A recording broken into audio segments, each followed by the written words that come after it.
want to have on the record anywhere. Okay, well then we'll have to wait. Who did? I did. Okay, I'm not going to be sharing it now, so. Now you can Too restart late. it. It's been broadcast. There you go. No, no one will Live hear it on yet. Facebook. No one will hear it yet. Tiff Haper comments on the new president. I'm not on yet. Good afternoon. Welcome to the Faculty Lounge. I'm Dr. Scott Lambert. I'm here with my wife, Jamie Whitmer, and we have two very special guests today, Dr. Dan Monroe and Provost Dr. Jeff Haper. How you guys doing? Good. Glad to be here. Yep. All right. I've got some fun stuff to talk about. We've got President's Day coming up, and you guys both have a connection one way or another with Abraham Lincoln. But before we talk about an elected president, I want to talk a little bit about a selected president. Milliken's got a new one, Jim Reynolds. You were on the search committee. I was. Yes. And what were your thoughts? What do you think about the new president? Well, I think, and I was really pleased to be asked to serve on the search committee because it's obviously an enormous decision for everybody here at the university. And one of the great things about it is that we had a really strong response. We had 60 applications, and I reviewed all of them. And from my perspective, a very good chunk of them, a good number, were people who deserve really serious consideration.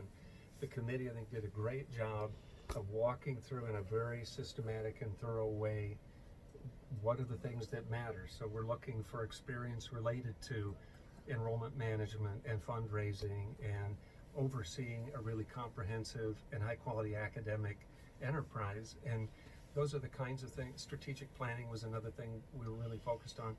So the great thing is we were able to whittle that down to a handful of very, very strong competitors for the position, people who are already sitting presidents at other institutions.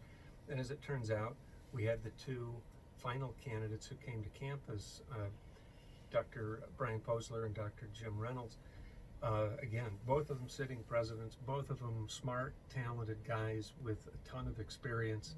And I think in the end, the committee and the board ultimately were persuaded that Dr. Reynolds was the best choice overall, just because of the sheer breadth and depth of his experience.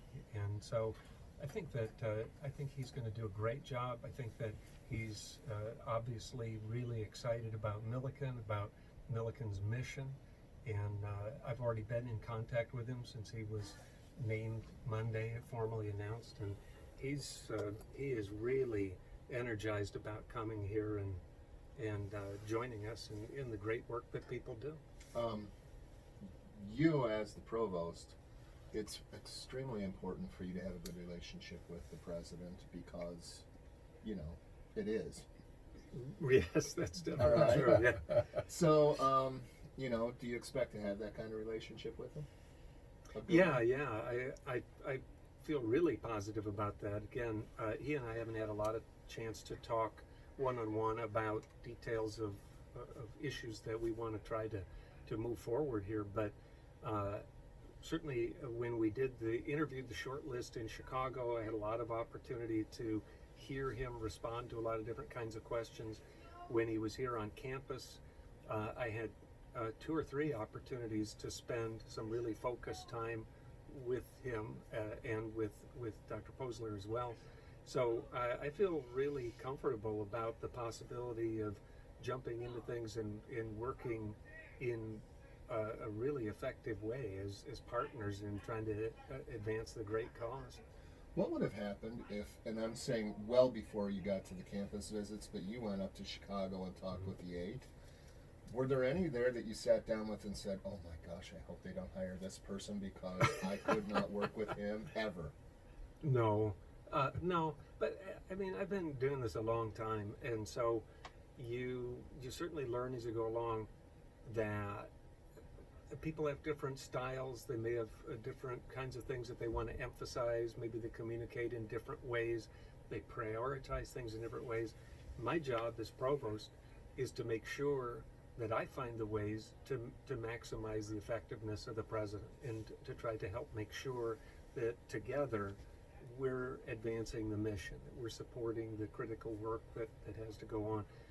Of the 8 that we interviewed, that final group, you had real variety of as far as just different kinds of experience, different kinds of I mean, most of them were presidents or had been presidents, but they all bring their own personalities to this, their own style. They come from a variety of different kinds of academic disciplines that shape their perspectives on things. One of the candidates we interviewed was a really interesting person, very forceful, really sort of. I think every statement is a really kind of a loud declarative statement, and that would be different. That's not entirely my approach to things, but I wasn't worried about being able to work with them because you've got to be comfortable with your own identity and what you bring to that mix, to that partnership, and I feel confident I would have been comfortable and able to work successfully with any of that group. They're good, smart people, and they all were drawn to the job because they care about the mission of this institution. So if people are committed to the mission of Millikan University, I can definitely work with them. Okay, this is for both of you guys. Now, when we have a new person come in, things change. No matter how you want, things will change. Just daily life may change just a little bit. Not much for us, but it could. What do you think about, what do you look for, and how do you see a possible change that we have coming? Well, I've talked the whole time now, so I'm going to defer to my colleague, Dr. Monroe. Well, typically when a new president comes in, we present them with a list of grievances and demand that they everything that we don't like. Yeah. That's our welcome to campus. Here's this. No, I mean, in all seriousness, we'll be delighted to have him, and I haven't had the pleasure of meeting him, but based on what Jeff and other faculty members have said, I'm sure it'll be a good fit. Okay. Now I want to go back to the old-fashioned presidents. We're here to talk. It's President's Day on Monday. Abe Lincoln's birthday is coming up. Washington's is a while away, but we're getting there. What is he? The 22nd? Washington. Yes. Yeah. So, I was drifting. Sorry. He was thinking about his list of grievances. Yeah, we were thinking about the list of grievances. Going over that. Yeah, I Number understand. 20. I want to ask you the first question because you and I didn't know this until one of my students wrote about it, but you used to work as a park ranger at Lincoln's house. I did. I worked. Yeah, did you know that? I did know that. Yeah. I worked for the National Park Service on and off for 2 years. I was a grad student, and I got a series of temporary appointments with the National Park Service and worked at the Lincoln Home National Historic Site. It was great. I loved it. And if not for the major shift in federal funding priorities in the early 80s, I can easily picture having made a career with the National Park Service. So we can blame Reagan for you being here. I think that there's a real fair chain of logic that you could put together there. Yes. When you worked there, you had to know an awful lot about Lincoln. You had to definitely know what his daily life was like. Well, when he mainly was living in that house. Yeah. Well, I didn't have to know a lot because most of what I was doing was working with people on planning and carrying out renovations of houses in the neighborhood. Because when I started working for the Park Service, the feds had just acquired the property, and there were a lot of buildings in that neighborhood that had been built after the 1850s. And the Park Service wanted to restore the neighborhood to the greatest extent possible to the 1850s era. So we did a ton of work trying to figure out what buildings were period, which buildings that were standing at the time were from the 1850s, and which ones were not. And when we determined that a building, for example, was built after 1860, then we made plans to demolish them. And there was a lot of criticism and controversy because some very nice and functional buildings were knocked down, but they were inconsistent with the intent of the historic district, it seemed to me they had to go.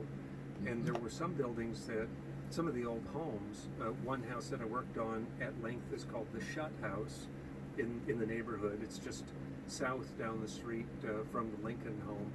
And the house was really derelict. It was in terrible condition. And I do remember one day going in, and this is, I don't know what, sort of a warning for listeners who are squeamish about things. I went in one day early in the morning. We unlocked the place, walked in. There must have been 100 million cockroaches in that house. They were everywhere, literally everywhere. I went to see if the water was still turned on in the house. Turned the spigot on in the sink, and the sink started filling up because the drain was plugged full of cockroaches. So, a little known Lincoln tidbit. But so that was what I did there. Mostly, we worked closely.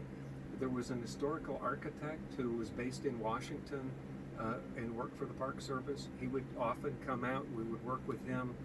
It was absolutely fascinating work because we put together folders full of photographs because we would pour through the records to try to find like family portraits. Here's a picture. In fact, one of the best pictures we had of the Shutt House was taken around 1890, and a family that lived there had their portrait taken on Easter Sunday in front of the house. Well, I can remember looking at the picture, and people are dressed in their finest, and they're standing proudly in front of the house. And we were all so annoyed because why can't those people get out of the way so that we can see the porch? What did it look like at that time? Because, of course, we're trying to get the best information we can about how should we reconstruct this porch, or how should we redig this entry to the cellar, and stuff like that. I mean, it may sound really tiresome to people. I thought it was just endlessly interesting. I think it's fascinating, and one of the other things that you're talking about is you're wanting to recreate, like you said, the time period. Yep. And it's important for historians, it's important for anyone to be able to understand the time period. And I don't think there's a better way to do it other than letters and stuff along that, than to see where they lived, to see what it was like, and to see the place. Yeah. Yeah, I'm nodding vigorously while you're saying I know, that. Yeah. I understand. But, how much work would you have to do? I've been to the Lincoln House. I think I've only been there once. Mhm. But, you had the pipe here, and you had something here, and you'd find, things that he owned or had, and they would place them in a spot where he might have put them. How much work goes into thinking about what the house should look like? Yeah, that's a great question. Well, a lot of it, for example, when we were looking at the restoration of some of the houses, part of what the architect brought to it is that we knew when a house was built, and so because of his deep understanding of architecture and design, I can remember walking around the house with him, and he would say, based on the period and the style of this house, there should have been a fireplace right here. Well, it's a blank wall. So what do? We took big hammers and started knocking holes in the wall, and there's the fireplace behind the wall. So part of it is working with people who have that level of knowledge of sort of, like in that case, design. What do we think this would have been, with specifics like, where would Lincoln have been sitting and wearing his slippers? We know some things, and Dan probably has a much better sense of this than I do. But you can read accounts of people, for example, visiting the Lincolns, and some people will talk about he was seated in, by the fire or the stove or something like that. He was wearing worn slippers because people seem to, for whatever reason, have a habit of commenting. They thought he was slovenly. They thought he looked weird or whatever it is, and so often there were comments, and you just have to dig. You have to really dig to try looking for, if there are images, fantastic. But I'm not aware of any photographs that exist of the Lincolns in their home. Not to my knowledge. I can't recall ever even hearing of anything like that. But certainly there are there are first-person accounts of people coming to the house. I mean, that's how we made decisions about the color of the house. Because at one time, I'm trying to remember, it was a different, sort of a yellow or something, but the references to the color was a Quaker brown. So then we had to try to figure out what was Quaker brown, and that's the color now. The house is painted sort of kind of this light, sort of a kind of a tan, sort of a pinky tan. Yeah, sort of. it's got a yellowish tinge to it, but Right. it's not yellow. Right, but it's so you're trying to dig up every clue you can through, there may be letters, there may be articles written at the time, there may people wrote in journals about these different kinds of things. As Lincoln became more prominent, there are more accounts of. I'm thinking about when he was being chased around, people trying to get him to run for public office. There are accounts of people going to the home. People would go to his house, and there are comments about that. But as far as furnishings and so on, some of them were still obviously still available. One of the things I thought was a giant issue at the time is that there was a huge controversy over accessibility, and of course this is pre-ADA, but there was a lot of debate about how accessible the house should be to people who have different kinds of restrictions as far as mobility. And there were some people who advocated very strongly for ramps and elevators in the home. And there were others who were, I suppose, somewhat more historical purists who were aghast at the idea that the house itself would be altered in that way. And the Park Service, the authorities at the time, ultimately decided that they would not alter the house with, say, ramps and elevators. But because of the traffic in the house has been reinforced with structural steel because it's just a frame house. And Right. If you have thousands of people walking through it, it was never built to stand up to the kind of traffic that That it it is. has. Yeah. So it's again, I'm talking about things. We're sitting in the presence of Well, someone with I'm much gonna deeper get to 'em. expertise. I'm going to get to them. This is awesome. Last night you were in Springfield I was, yeah. I went to the annual banquet of the Abraham Lincoln Association. Yeah. at the Presidential Museum. It was at one of the hotels near the museum. Okay. Yeah, Now, have you been to the museum a lot? I have. Yeah. In fact, I was just there in the spring. What do you like about it? I would say that I think the museum has, especially some of the exhibits, has a certain immediacy, and or I guess a better way of putting it is it puts people back in the era. For example, they have an exhibit on Lincoln's funeral, which features a casket, Oh, yeah. and it's very dark, and it's almost too real to me. I mean, it's akin to being there.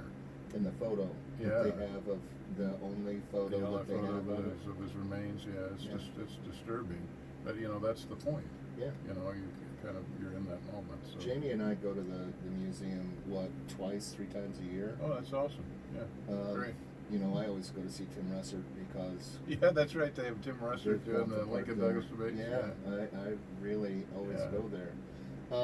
What a shame that he died so young. I mean, Yeah. he was a magnificent talent. Yeah. It was. As I've been thinking about what I actually wanted to talk with you about, one of the things that I thought about is that probably Abraham Lincoln may be the most studied American in history, in American history. Would you say that's at least a fair or statement? I mean, the old adage is that more books have been written about Lincoln than any other person except for Christ and the Christian religion. So yes. Yeah. If you're studying Lincoln, what's there left to study? That's a great question, and my PhD advisor answered that years ago, God rest his soul, Bob Johansen, because the perennial question is, why another book on Lincoln? And we were talking about this once, just a group of graduate students and professors, and Johansen's response was, because you haven't written about Lincoln. In other words, your take could be the best take. So never, and I tell this to students all the time, the students will say to me, well, I'd like to write about Lincoln, but you know, so much has been done about him, or so much has been done about this person or this issue, and that's my answer. But you haven't done it. So, of course, there should be new Lincoln books. Absolutely. And in fact, we're still learning about Lincoln at least once a year, I read a Lincoln article or book and think, wow, you know, that's really a new and interesting take. So, yeah, the scholarship should continue. What do you find most interesting or intriguing about his personality or his life? That's a great question. Here's the thing about Lincoln that I think is most interesting, admirable. I think Lincoln's unique contribution was to recognize that the country had gone off the rails vis-a-vis the founding. And the country was founded based on the Declaration, which includes rather revolutionary ideals. The idea that all men are created equal, they're endowed with certain inalienable rights that can't be taken away, among these life, liberty, and pursuit of happiness. And in the 1840s and the 1850s, the country was becoming something else. You had Southern congressmen openly deriding the Declaration of Independence. Stephen A. Douglas, a Northern Democrat, said that the Declaration was only for white people. He clearly didn't include that. He says that in the debates. Lincoln recognized that that was a very disturbing thing, and in fact, the country was going to become something different than was intended. And that's exactly what he says. I'm paraphrasing now. But Lincoln's central argument was, and he says this over and over again, beginning in 1854, he says, look, of course the Declaration of Independence includes all people. Of course the country was founded on these ideals. We're drifting away from that, and it's because we're allowing slavery to become central to our existence. And if we allow it to expand, it will become national. We'll have slavery national, and the country will cease to be what it was intended to be. Lincoln famously says that, look, my favorite, I'm paraphrasing again, Lincoln said, my favorite founder is Jefferson, because Jefferson enshrined these principles at the founding, and now we always will be striving to live up to them. Lincoln says, look, I understand we're not there yet. We don't treat all people equal. We haven't lived up to the ideals, but all hail to Jefferson for putting those in making that the central ideology of the American Republic. We'll always be striving to that. Well, for someone to stand up and say that, you always have to remember, this is the other thing about Lincoln's, endorsement of the Declaration for not only for whites but for blacks. You always have to remember that Illinois was a very anti-black state in the antebellum period. I mean, the Illinois Constitution of 1848 includes this explicit clause basically trying to exclude black people from the state. And then the state legislature enshrined that in a law in 1851. So this is why, people often see Lincoln on these issues as either glass half full or glass half empty. I see it as half full because by making that statement, there were a lot of people who would be not inclined to agree at all. And he does that in the context of running for office. Yeah. When you run for office, you want to get as many votes as you can. So you typically fudge or avoid controversial issues. Well, Lincoln went right at it. Yeah. And I think he did so because he felt that slavery was a moral wrong. We're here on 89.5 WJMU The Quad. This is the Faculty Lounge. A couple of years ago, I was working on a piece. I've never actually finished the actual journal piece, but I presented it at a conference. That's never happened to me. Typically, when I write, it's instantly ready perfect and goes Absolutely. right out. But what I was making the argument in this piece Have a whole is file that cabinet full of those. I'll get to that. the way that Lincoln's remarks during the debates with Douglas were framed in northern newspapers became the way that southern newspapers made the argument to secede in 1860. The way that Lincoln said these things were taken by the southern newspapers and really played as a way of frightening the people in the South. Right. I mean, Charles Dew talks about this in his little book called on the Southern Secession Commissioners. I mean, the whole idea was that Lincoln was in favor of some kind of racial equality. I mean, you have to remember in 1856 when Buchanan runs for the presidency and the Republican Party has just emerged as a national party, Douglas and other Democrats refer to the Republican Party as the Black Republican Party. look at the debates in '58. How many times does Douglas use that phrase in the first Mhm. debate? 100? Yeah, Black black Republican. Republican. He says that constantly. It's a way of telling whites, look, if you vote for these people, they're going to support black equality, which you white people don't support. You know. So yeah, I mean it's disturbing, but and it was something of a falsehood, because on slavery Lincoln was really a moderate. Well, that happens often. Right. Yeah. Right. You know, and the one thing that comes to mind also is Lincoln referring back to the Declaration and early documents, and really bringing back an argument that I suppose was framed in during the first Adams administration. This whole idea that the Declaration and the ideals enshrined in it, in fact, are a specific rejection of the idea of the divine right of kings, or this idea that there is an ordained hierarchy in which certain groups, certain individuals are inherently superior to others. And so it seems to me that Lincoln, to some extent, was drawing on those very ideas in his rejection of slavery, because he wasn't just saying, although he did say this is morally wrong, that one human being could own another human being, and that it was inconsistent with the ideals articulated in the Declaration.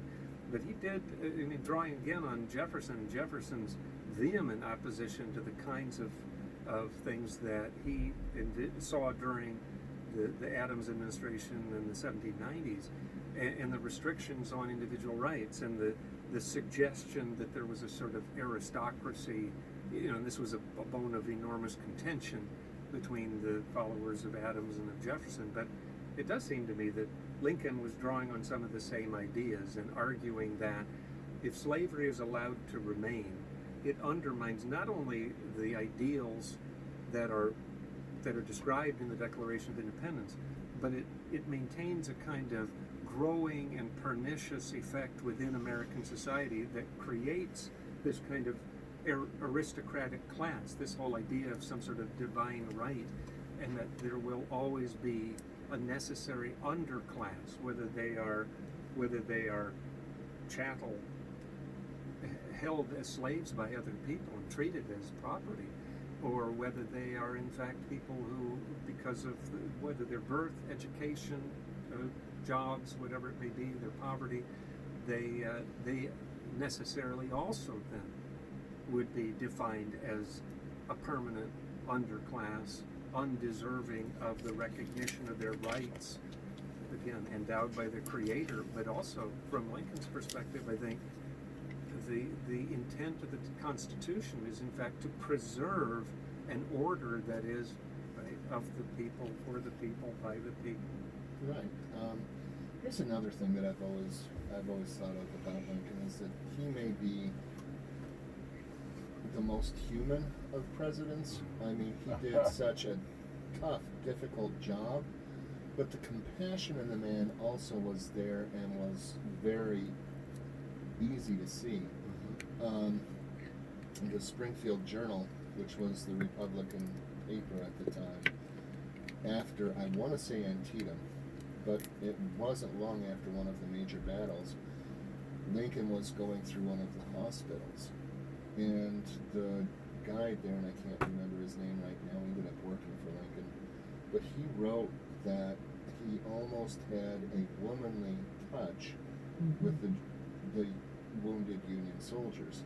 He had compassion, he had feeling for people, and yet he was also a hard man. He made difficult, tough decisions that, are still questionable. I mean, he suspended habeas corpus. He did a lot of hard things. Do you think you could talk a little bit about, that dichotomy of Sure. I mean, that's you characterized it perfectly. I mean, Lincoln does have this. I think it's true that Lincoln was a compassionate man, a sensitive man, and there are all kinds of examples of that. You just detailed what is interacting with the wounded in the hospital. it's also important to recognize that Lincoln was a man of iron, I guess would be the best way to put it. I mean, he was a fierce political partisan. He was a very strong president. He used the powers of his office very vigorously. I mean, a classic example of this would be after the international slave trade was ended in 1808. You know, it was in the Constitution. It would be allowed to exist for 20 years. Then it would end, and the Congress duly passed a law making piracy punished by death. So if you were a ship captain and you were captured with, you know, Africans bringing the United States, the penalty was death. The Navy captured a number of those captains who were engaged in that illicit trade over the years, but none were executed until 1862. First, and the death sentence was affirmed by Lincoln. Navy captured a smuggler, slave trader, brought him in. His family actually went to the White House and appealed to Lincoln for leniency because he was sentenced to death. Lincoln had him executed. And he said at the time, you know, the example has to be made. And he did that countless time. He affirmed numerous death sentences. Now, he commuted some, but he affirmed a hell of a lot. You know, he was a very tough person. And I don't think that often comes out, because he does have this kind of amiable appearance. Although I often tell my students, look closely at his photograph. You'll see that he is he was a very strong person. I think especially some of the bearded portraits. I mean, there's a classic that often I think very few people actually see. You can Google it, like Google Lincoln in white suit. And it was taken right after Lincoln won this amazing murder case where he proved Duff Armstrong's son was innocent of murder. And he had done so well that they said, well, let's go take a picture. So they took this picture of him in this white suit. If you look, and it's this amazing portrait of him that really, you know, his intellect and his strength of character just leap out of the picture at you. So he was a very funny guy. He was a very amiable guy. He also was very aloof. No one called him Abe. You know, that would, you know, he was, in other words, he was not someone that you could necessarily come up to and pat on the back and say, hey, great to see you, Abe. You know, no, he had this kind of aura that he gave off that he was not necessarily someone that you could chum around to. But on the other hand, he could be remarkably informal. Yeah. So I guess to sum up, he's a complex personality. Absolutely. And the eyes, you were talking about the picture. Yeah. But if you go to the Presidential Museum, they have that whole movie through Lincoln's eyes, and you have this artist who's going and looking and looks at it. And I think that's one of the things that you really see is, you know, depending on how you look at the photos and the images of him, those eyes were either extremely compassionate or hard as steel. I mean, he could be both. Yeah, I think that's right. I don't think you see that in many of our historical figures.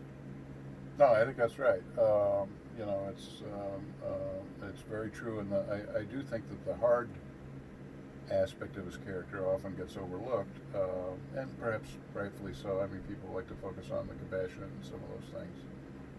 Everyone knows about his sense of humor, although again, I don't think much is talked about that, or it's not often referred to by scholars. Just to give one example, that Lincoln often used his sense of humor to disarm critics. And the anecdote I always use to illustrate that is Harriet Beecher Stowe, you know, the great abolitionist, the author of Uncle Tom's Cabin. She was very upset because in the first year of his presidency, Lincoln didn't immediately abolish slavery. So she went to the White House to have an interview with him. And Lincoln, of course, knew that she was going to come to the office and be critical of him. And so she wrote a letter to her daughter describing it. She said, well, we were ushered in, and the president immediately told a joke, and I laughed. And then he told another one, and another one. And she said they were hugely funny. I laughed and laughed, and then after a while he ushered me out as I was laughing. And I was walking back to the hotel, and I thought, you know, we never did talk about emancipation.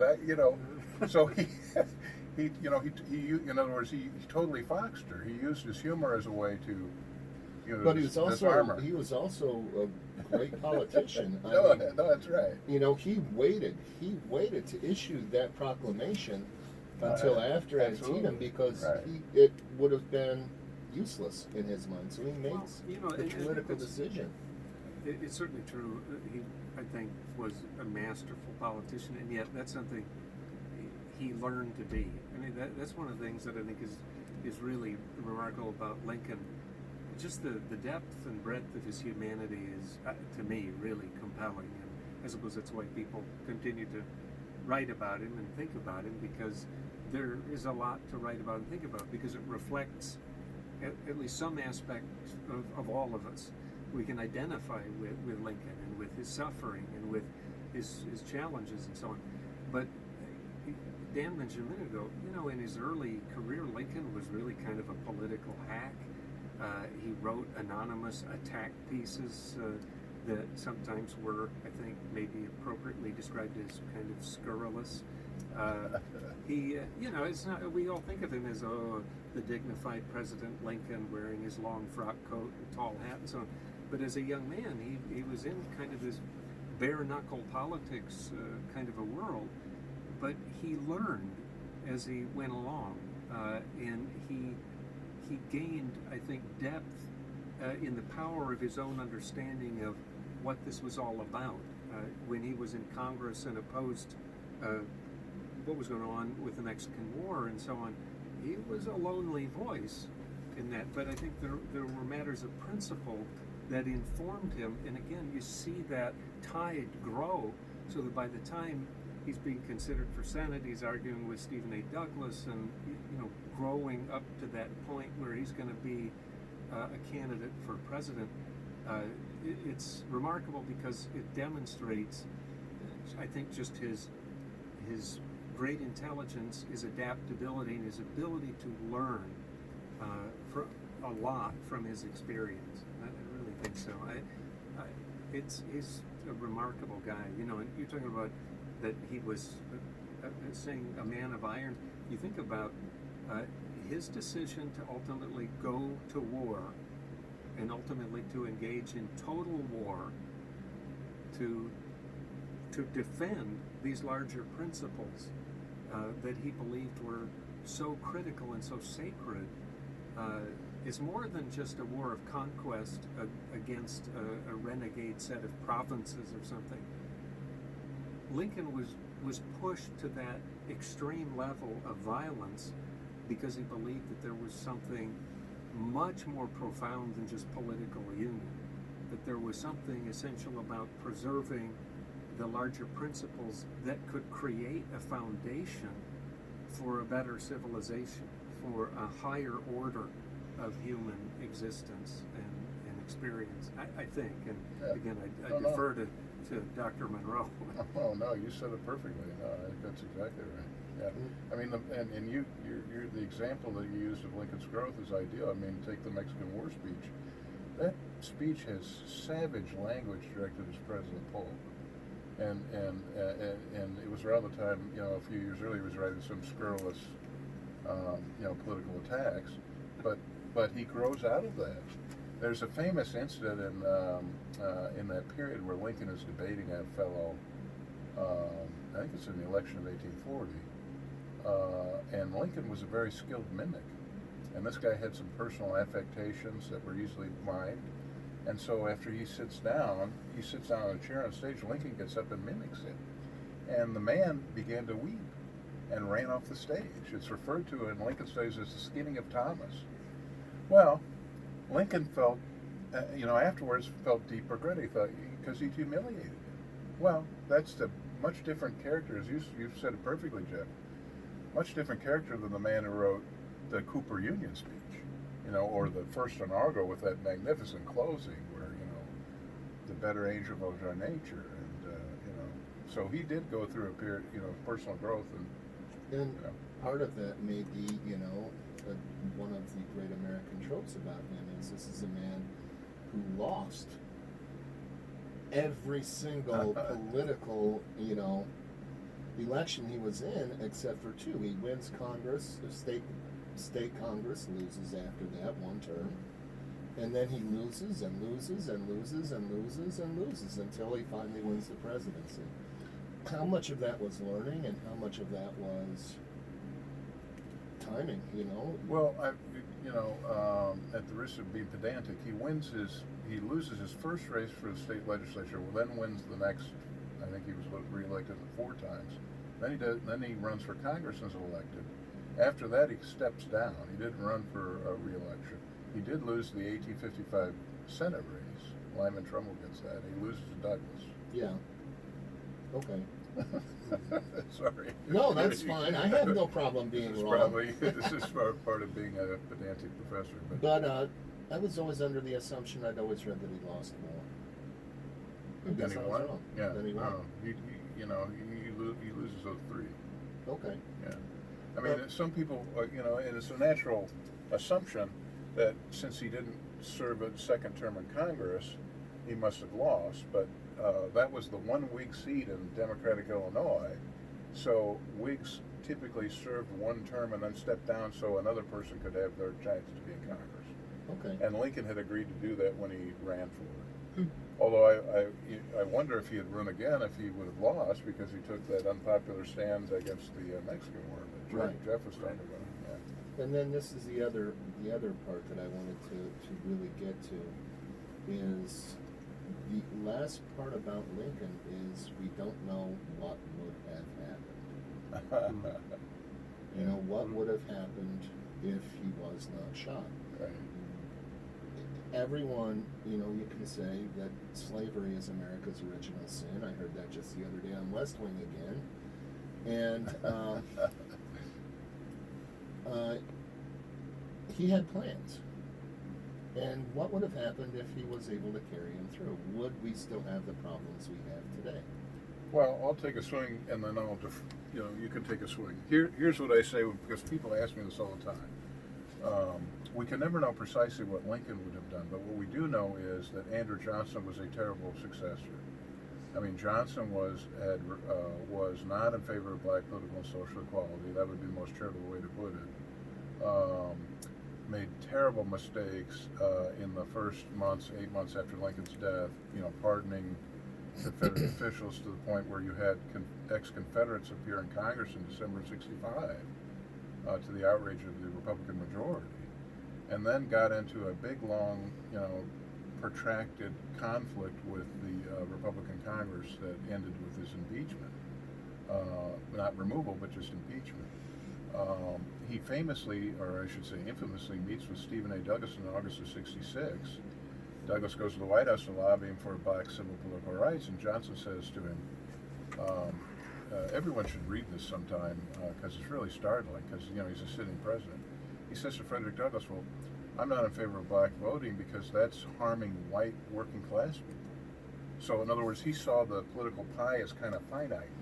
If black men get the vote, that means the white working class in the South, who were the victims of the Civil War, he sees them as the victims of the planter class, are deprived of their political influence, or their political influence is diluted. Therefore, I'm not in favor of black suffrage. Well, I can guarantee you dollars to donuts, Lincoln would have never made that. Wouldn't have been as. I mean, you always have to remember that Lincoln was murdered because his last public speech on April 11th was included an endorsement of black suffrage, and Booth determines to murder him after hearing that, and he does 3 days later. So Lincoln's endorsing principles that Johnson thwarted. So we don't know precisely what Lincoln would have done, but we do know very definitively that his successor was a terrible president. I mean, he gets my chapter in my forthcoming book, Bad Presidents. Does it? Which is in my file along with those articles. I understand. My file cabinet. We talked about Johnson the last time you were here. We talked about him a little bit. Yeah. And how, even though we fought this horrific war, basically, within years, things had turned almost in many ways worse for the black man and woman in the South. Within years. And that has been something that we're still living with today. No, it's terrible, and it postpones full civil rights for a century. And you can't put the whole blame on Andrew Johnson, but on the other hand, Johnson didn't help, and in fact was a terrible, was terrible in those issues. Yeah, I guess I would just add, as Dan says, who knows what Lincoln would have done or how he would have managed this, but the diametric difference is that Johnson was incompetent and Lincoln was the opposite. So Johnson's stumbling and incapacity exacerbated a lot of the worst problems that were presenting themselves. And Lincoln, if nothing else, was so astute that you got to believe he would have continued to try to find ways to advance his larger agenda, although I think probably with a lot of opposition. I think the radical Republicans in Congress would have opposed Lincoln, as they certainly seemed to be at that time. So he would have had his hands full from both sides of the political aisle. And in the I'm thinking about the experiment, and Dan, you'll remember far better than I do the details. In Louisiana, after Louisiana was really conquered by the federal forces, Lincoln tried an experiment to essentially create what he envisioned as a kind of post-war state in one of the Confederate states. And my recollection is it didn't work at all, and turned out very badly. So it makes me wonder if the example in Louisiana, one, Lincoln was smart and did learn from things that didn't work and so on. But if that is an example of the direction he would have tried to go with the other states, it's conceivable that similar failures in terms of achieving some of those larger goals might have been repeated.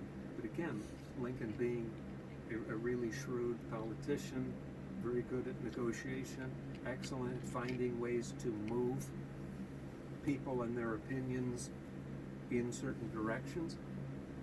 The Louisiana example might have informed him in ways so that Reconstruction might have at least had a chance of doing something other than just deteriorating into the seeds of the Jim Crow South, the rise of the Ku Klux Klan, and all the horrible stuff that followed. And just to add to Jeff's point, Lincoln's at the height of his powers when he's assassinated. I mean, he's running. I think David Donald, the great Lincoln biographer, said he's running the war himself. He has able lieutenants, but he's overseeing this massive effort, kind of effortlessly. So it's a tragedy. I mean, it's why I always tell students that never think that you can't make a difference. In the case of Booth, it's kind of a negative example, but the point is, Booth, by taking Lincoln off the stage, that was just a horrific loss at a time when the country really needed that kind of sagacious political judgment and leadership of a lifetime, and that intense intellect. Lincoln was a very smart guy. Oh yeah. Just extremely gifted intellectually. He was very aware of that too. Well, he's taken off the stage, and it's a profound tragedy, just profound. And the person who took over was, as Jeff said, not only incompetent, but had racist notions. I mean, it's just totally the opposite of Lincoln. And that created problems that, again, we're still dealing with today. I mean, we're 100 years behind where we might have been because of Andrew Johnson and everything that followed. Absolutely. We also mentioned Lincoln was smart, but he was not educated the way that you would think he would be. This was a man who educated himself. If you had to recommend one thing that somebody who wants to educate themselves about Lincoln should read, watch, what would you recommend? I love. I mean, I guess what I'd say, if you really want to immerse yourself in Lincoln, I think Michael Burlingame's 2-volume biography is magnificent. Brilliant. Um, It's brilliant. I mean, I think David Donald's 1-volume biography published in 1995 is very nice, is very well done. I mean, those would be my two. You know, if you can't get through 2 giant volumes, you could read Donald's 1 volume. It's a wonderful little study. I would just add Burlingame's biography. Really, it's fantastic. It is. And it Yeah. is. It's 2 volumes, and it's, I don't know what, 1,600 pages, Yeah. something like that. But I think the beauty of it is that you were asking earlier, Scott, about I guess the sort of the appeal of Lincoln, his humanity, the apparent kind of contradictions in his story. If you really want to get a feel for that, in my opinion, I read Burlingame's biography of Lincoln. By the time I got to the end of the 2nd volume, I just thought, I just have such profound appreciation for this guy. He was far from a perfect human being. He struggled and had his own personal demons. He did oversee a massive war effort, such as really the world had never seen to that point. There were rising powers in Europe who watched very closely because they learned a lot and borrowed from those war efforts and used them later in their own wars with great success. And so, this is a guy who kind of underscores almost every kind of human struggle and contradiction and triumph and whatever all that is. But when I finished the Burlingame book, I just felt such a profound appreciation for him, and in fact, so much so that I bought I was given as a gift a really nice portrait of him, and I have it hanging on the wall so that every morning when I'm getting dressed, I look at Lincoln's photo and I think, I hope I have something even remotely near the depth of the humanity that guy embodied. And I mean that very sincerely. Okay, we're here on 89.5 WJME The Quad. This is the Faculty Lounge. Let me just say too that Burlingame came to Millikan a few years ago and gave a phenomenal speech, thanks to Jeff, his ages. So we're delighted to have you. Yeah, I'd love to get him to come back to campus sometime. Yeah, he's terrific, very knowledgeable, and a great speaker. Really does a great job of talking about whatever it is people want to know about. Right. The thing with the other thing is, as we talked about, there are a whole lot of stuff out on Lincoln. The one thing that, how would you say that the description or the picture of Lincoln has changed over the years? And let me give an example. For a long time, Lincoln freed the slaves, and he loved all of the black people, and then he freed the slaves, but it was purely a political thing, and he didn't really care for black people. And then, just different changes on how historians have looked at things that he's done. Do you see a cycle in any of this? Oh, sure. I mean, and you just described it. I mean, there's the post-Civil War. I mean, there's a great book on this called Lincoln in Modern Memory by Merrill Peterson, who was a very fine historian at the University of Missouri Columbia, I think. If I got that wrong, I'm sorry, my colleagues out there listening. But at any rate, what Peterson points out is that there is kind of a cycle. After the Civil War, he's the great martyr, and then after World War I, there's some criticism of Lincoln, in part because the World War I was considered such a catastrophe that all war was for a time seen as preventable disasters. So there's a fair amount of criticism of Lincoln in the 1920s, 1930s because of that kind of hangover from World War I. In other words, the Civil War should have been prevented, and it could have been if Stephen A. Douglas had been allowed popular sovereignty, allowed to work its magic. And Lincoln was a warmonger kind of a thing. And then after World War II, he's somewhat rehabilitated against within the context of a kind of broader recognition of the evils of slavery. But then in the 1960s, he's strongly criticized because of some of his statements on race issues. And then in the 1980s and 90s, again, there's a kind of, we recognize that he was not perfect on race issues. He probably shared some of the prejudices of white people in his era, but he seemed to, transcend that, in that he endorsed black civil and political rights. And Frederick Douglass famously said that Lincoln was was the only white man who he thought treated him as an equal. Well, that's kind of a startling statement. And although Douglass was often very critical of Lincoln, but he did feel that personally, he was someone who was without prejudice. So yeah, definitely, there's been a cycle. This part of the, I grew up in an era when Lincoln was the chief saint of the civic religion. Almost Christ-like. Well, indeed, yeah, that he was a sort of a savior figure, and so that. But I think that's a fair way to say it. That he was kind of the chief saint of the civic religion. That we would see him as a kind of exemplar of the best of what American government is supposed to be about, and so on.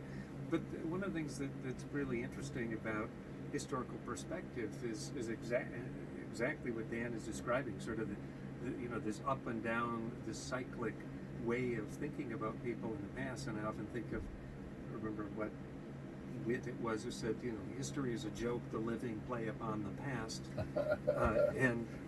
The interesting thing about that is that historical figures tend to be endlessly interpreted through the lens of contemporary sensibilities. And it's problematic in that Lincoln, for example, when Lincoln is criticized for making comments in public debates and so on, saying, look, I didn't say that I think that all black men should be voting and be members of a jury. And people will say, look at that, you see that, he's a racist like the rest of them. But in the context of the time, Lincoln's perspective on this was nuanced in ways that are extremely difficult for us to appreciate, I think, in 2020, because we look back through a particular cultural lens and our own personal experience, and we try to interpret the experience and the statements and behaviors of people in completely different ages in ways that are contemporary. So there's sort of this anachronistic retrospective where we're reinventing the past to try to match what we think or what we want now. And so that's presentism. Yeah. Presentism. That's even better. See, they've even got a historian. There's a word for it. The one thing that I do need to read more about is Frederick Douglass. You mentioned him a couple of years ago when you did this speech at the end of the semester. I think it was at Convocation. Yes. One of the best ones we've had here. Well, thank by you. the way. But you mentioned Great Frederick subject. Douglass, and you talked about him, at length. And I think Frederick Douglass is a really good person that we need to take a look at because of his actions toward Lincoln. They didn't always get along. Right. I mean, they were in many ways antagonists. No, but Douglas they were able Douglas to calls deal with Lincoln each the white man's president. Yeah. But then after, this is where I think people leave and lose more about Frederick Douglass. I can tell you stories or know what Frederick Douglass said during the Civil War, but what he said for the years after is what I think is not as well documented as it should be, or maybe I'm just not as well up on what he said after. Well, I would recommend, there's a great treatment of Douglass by a guy named Peter Myers, who's at the University of Wisconsin, a political scientist, historian. Very fine book. There's a new biography that just came out of Douglass by, what's the fellow's name? Is it Harvard or Yale? I've forgotten, but at any rate, David, I forgot. At any rate, just showing my age. but and I haven't read it yet, so I can't necessarily recommend it. But you're right. I mean, Douglas's post 1865 stuff is very interesting and deserves broader. I mean, it's been dealt with by the chin pulling class, but I don't think that it's that segment of his work is widely known by regular folks. I mean, he gave this fabulous speech in 1876 when the a memorial in Washington D.C. was opened. And he was like the ribbon, it was the ribbon cutting speech, in which he was very critical of Lincoln, but he also acknowledged the things that Lincoln had done to help Black Americans. Yeah, go ahead. I have a question. Yeah. Dan, my question for you is, we were talking about Reconstruction and the problems that Johnson brought along as president, but what about Grant? Grant's presidency is typically remembered primarily for scandal. and real problems within his administration, but Grant obviously had an enormous legacy as a kind of heir to Lincoln, just because of his role as a military figure commanding Union forces. What's your take on Grant's presidency as far as the ongoing Sure. wheel of Reconstruction? Well, here's the thing about Grant historiography, that is to say, the historian's treatment of Grant. In the last 25 years, there's been kind of a revolution because there's now a recognition and acknowledgement of Grant's commitment to black civil and political rights. Grant moved vigorously. I mean, this has to be remembered. The Ku Klux Klan in Rears Ugly Head was founded in 1866.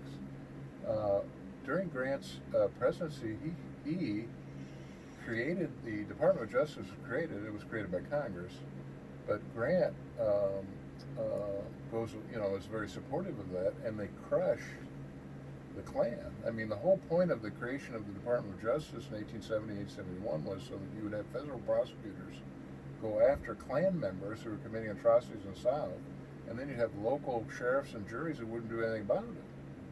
So Grant moves vigorously to support the 14th and the 15th Amendment, which are passed under his watch, by the way. So his civil rights record, it's not perfect, but it's very good. And so the standard treatment of Grant, as you say, has always been the scandal-plagued presidency, has been modified by a recognition that as a president, he supported black civil and political rights very vigorously. I mean, another example is in 1874, in 1874, the State House in Louisiana was actually captured by White Leagues, that is to say, white supremacist militia, and they kicked out state office holders. I mean, imagine, I was saying to my students, can you imagine that the state government was taken over by like an armed mob? In response to this, Grant sent Phil Sheridan down there with 5,000 troops, and the White League just melted away. In other words, they didn't even stand. He picks the most ferocious, arguably the most ferocious cavalry commander the Union produced, and sends him down there, and they just melt away. And he restores, this is 1874, the sitting state government of Louisiana. Well, so Grant deserves a much better historiography. Granted, he was not perfect. He did have legitimate scandals. But as far as civil rights, and the latest biographies all reflect this, he was very strong and very vigorous. And the tragedy is, after he steps down, Hayes and his successors are not. They pretty much abandon. Right. The thing with Grant is, he reminds me of LBJ in some ways. Because LBJ is known for Vietnam. And everything that happened with Vietnam, and all of the bad that you had from Vietnam. But people really don't pay a lot of attention to LBJ and what he did with civil rights. And a lot of that is forgotten and missed. So, I don't want to get that current right now, but that's just one of the things that I've always thought of when you were mentioning that. Well, just one thing about Grant too, and this is a question, Dan. My sense of Grant's biggest downfall is that he exercised what turned out to be poor judgment in naming cabinet officers and other senior officials. Sure. Because if he had been surrounded by capable and honest lieutenants, we'd probably be talking a completely different story. That the Grant administration would be regarded very differently in retrospect, not only because, as you described, Grant was really vigorous in trying to sustain important gains that he helped realize through war, but that he might have had just a much more efficient and effective administration, if not for some of the dolts that he appointed to office. Yeah. And it has to be said that that's on him. I mean, he takes responsibility for appointing these characters who were corrupt. Yeah. But you're right. I mean, I think he deserves a better historiography for that reason. And he's getting it now. I mean, there is an acknowledgement. I mean, John Edward Smith did this magnificent one-volume biography of Grant that's very, very strong in praise of him largely for the his civil rights contribution. Okay. What else we got to talk about? What am I missing? I think we hit the highlights. Covered Yeah. I think I've appreciated having the two of you here to talk with us. This is different than what we normally do, but I've enjoyed having you both here. We'll try to get you guys on again at some other time because there's still so many things that we want to talk with. I need to get your political acumen on again soon because I love being able to talk to a conservative. I've given up. I understand. Dan keeps waiting for the next Whig candidate to come. There we go. That's right. There we That's go. our only hope. Henry Clay the Fourth. Bring back Whiggism. There we go. We need it. We need something. Bob Sampson would be on board with that. No. The two of you could start it. There you Now, go. the whole Whig thing, think about it in light of, I'm sorry, we probably shouldn't go down this road, but in fact, didn't you think about that recently with all the work in the Senate related to impeachment, the trial in the Senate? Oh, The Whigs must have been spinning in their graves, looking at Congress just completely the Senate abasing itself before the apparently unlimited power of a unitary executive. Yeah, that's right. I mean, the Whigs were big on the congressional supremacy, and that the executive was the big threat to. I keep telling myself I won't ask this, but I never cannot do it. What'd you think of the Senate vote? Well, I mean, You knew it was going to happen. yeah, I mean, to me, it was completely predictable. I mean, we talked about this the last time I was Yeah. on. I mean, I think that what Trump did was wrong and improper, but I think impeachment was not necessarily. I mean, I would have, what the House should have done was censored him, because impeachment never had a chance. There's no way you're going to get 67 votes in that chamber right now. No. No way. No. Now, I understand why they decided to do it, but I think that politically, it would have been better to do a censure vote. I think so. I think that I makes a mean, great deal of sense. I could be wrong, but that's my argument. I will say that if there's anything that stands out in my mind about all this, I give enormous credit, and I suppose it's controversial, but Mitt Romney demonstrated that in fact it's possible to vote your conscience instead of political expediency. And whether people agree or disagree, God bless the man for having the courage of his convictions to stand before his peers and make what I thought was an eloquent statement about principle and about his commitment as a public servant, as a defender of the Constitution. And that I found that just enormously refreshing, because you get a great deal of partisan bickering and people sort of trying to cull up to all the different kinds of ways they can defame their opponents and so on. And so I appreciated that really deeply, that a member of the Senate stood up, took a tough stand, voted against the president of his own party, knowing that it's conceivable that this will cause him great harm, maybe cost him his political career. So Probably not in Utah. They still like him there. well, they do, and Utah is not a huge Trump country, and so maybe there's a degree to which Romney was also doing a bit of calculating on his own. But even so, I appreciate his willingness to do something. It would have been the easiest thing in the world for him to simply Just vote go to along, acquit right. on both articles. Yeah.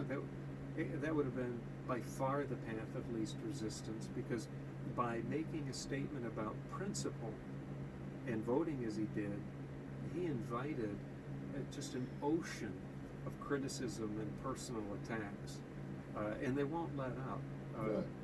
They won't let up for a long time. So, out of the whole kind of the mess of this whole scrum about all these things, that was one thing that to me stood out as a kind of beacon of hope. Although I agree with Dan entirely that I think censuring the president for his what I think many members of Congress, House and Senate, agree was inappropriate conduct. But the idea of impeachment was always a kind of quixotic mission.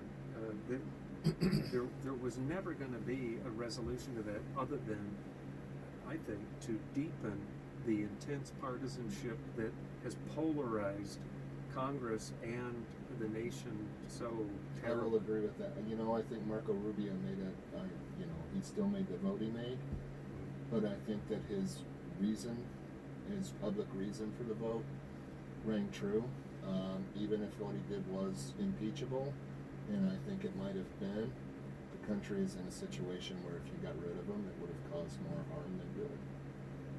I will agree with that. Well, it made him a sympathetic figure. Yeah. You know, that was the other bad thing about it is I think what he did was terribly wrong. A censure vote, I think, would have been, driven that home, but by going through this whole impeachment thing, he ended up, I think, in the last analysis, seemed the sympathetic figure, which was But not. the censure vote would have been the exact same to in the me. Senate if they would have put it through Well, the I Senate. understand that, but I mean, it would have been a House vote. Yeah. Right. Yeah. But if it would have went to the Senate, I think it would have been the exact Would- same I number. don't- yeah, Well, it yeah, wouldn't- it wouldn't that's even true. have been. It wouldn't even come to the It wouldn't floor. have, in yeah, the that wouldn't come Yeah. before. But yeah. I mean, to me, we talked about this. I mean, to me, impeachment is the nuclear option. And not that it shouldn't be, you shouldn't use it. Of course you should, but you have to calculate carefully, and have some certainty of some success. And I don't think there was ever any chance. No. No, I don't think so either, and I have to believe that impeachment was chosen in this case, or the option to pursue articles of impeachment was driven by, there were initial issues, the apparent effort to sort of shake down the government of Ukraine and so on, the obstruction of Congress, which by the president's own admission he did do. But the larger subtext of that seemed to me to drive a lot of this in the House is that there is a widespread sense of among the president's political opponents that he's unfit for office. And so I think a lot of what drove the action in the House was this, the tip of the iceberg was there was this pressure on Ukraine, and then he stonewalled Congress and so on. But what was below the surface was this large reservoir of frustration, and I think a belief that among the majority of certainly the Democrats in the House, that the president is not fit for office. And that raises a whole host of other things, and again, makes it even less likely that a vote in the Senate after a trial is going to result in anything but about what it did. Right. Okay, well that's what we've got for today. We'll be back in just a few minutes. Jamie's going to come on. We've got some things to talk about on other issues. Thank you both for coming. We've truly enjoyed having Thanks, you thanks today. for having us. Yeah, it's been a pleasure. And I we'll always try to learn when I both get of you back on. I get a chance to listen to Dan. I learn something. all the He's time. interesting to hear. That's I'm right. telling you, people Well, like thanks. listening to him. Yeah. The other thing is, the last time I was on here, for some reason, we ended up talking a lot about statistics, and I'm sure that it probably cost you serious numbers of listeners. So I'm really glad we as much as interested as I am in statistical analysis and things like that, I'm really glad we didn't talk about that. Okay. All right. Well, we'll be back just in a minute here on 89.5 WJMU The Quad. This is the Faculty Lounge, and we'll be right back.